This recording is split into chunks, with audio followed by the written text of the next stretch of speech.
Hi, thanks for joining me today. Today I'm going to show you how I made this card, and there's actually a resist technique that I want to show you, and I want to show you how I got that shimmered effect on that star as well. So let's go ahead and get started. To do this project, I used the new Star of Light set that's coming out in the holiday catalog. That should be out September 1st for general purchase. It's got 21 different photopolymer stamps in it. This is not the actual size, but you will be seeing me use some of these, so you'll get to see the actual size. It's a great set, and what makes it even nicer is there is a set of framelits that go with it. This is the Starlight framelit set, and it coordinates with those stamps that are already in the set. There are 7 different pieces here, and they layer together to make some gorgeous, gorgeous cards or projects, whatever you want to use them in. So those are the 2 items I'm going to be using today. And to get started, I'm actually going to emboss.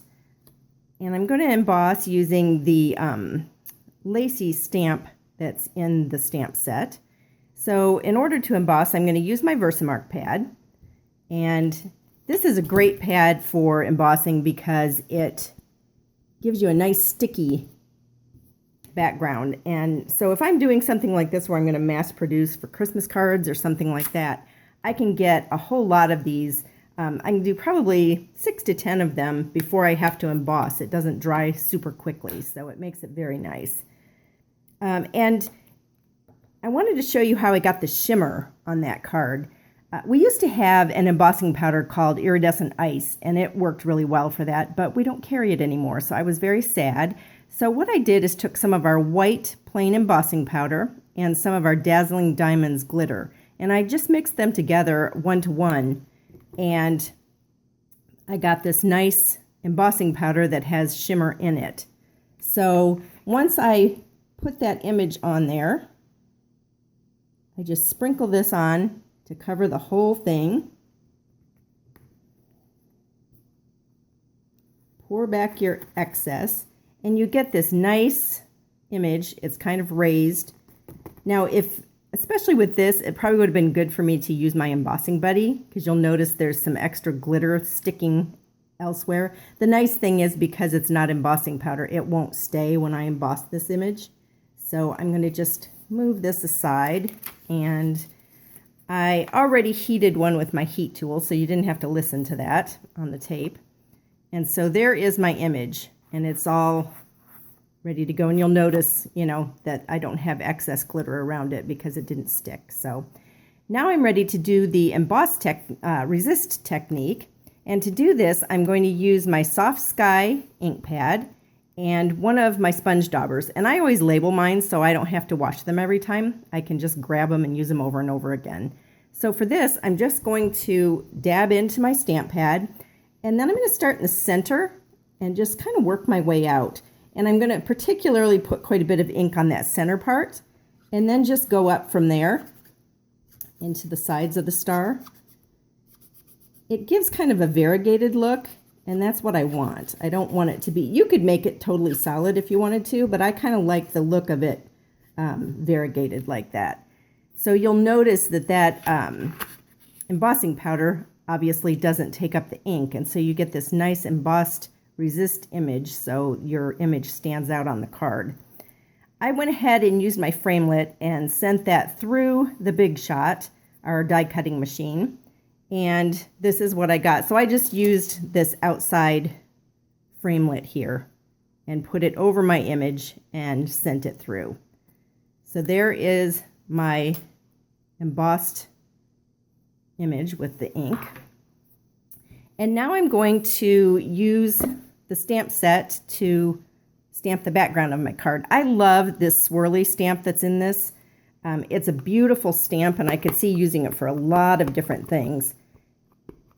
Because it's large, you got to be a little bit careful to make sure you get it inked all the way. That's the only thing. And here's a little trick. If you are using photopolymer stamps, because they don't have the foam between the block and the image, sometimes you don't get a clear image.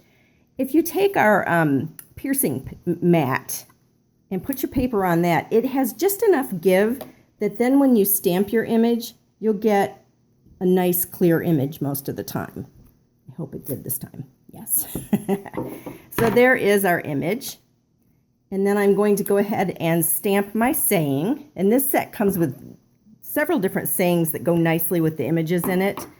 This one says, "A little Christmas spirit brightens all the world." So I'm just going to set that right under there. And oops, I messed that up. But I have one pre-stamped, thankfully. So there you go. There's our image. And then I just popped this up using a couple of Stampin' Dimensionals.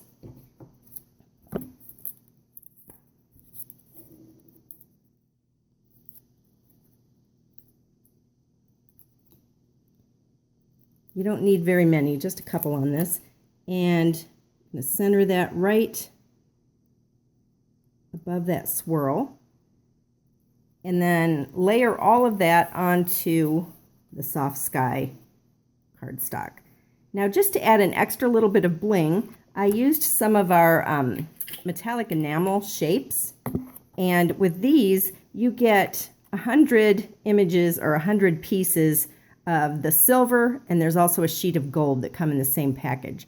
So I'm going to actually use one of these stars and put that right in the center, right here. And then I used some of our sequins. These are the fancy frost sequins that are coming out in the holiday catalog as well. They've got lots of different pastel colors in here, and they work really, really well with these soft pastel kind of Christmas cards. So here is the finished product. And I just adhered the star here, and then a couple of the small round shapes there, and then one of the sequins. So there is our finished card. Thanks for joining me. You can see more information on my blog at kimpeck.com.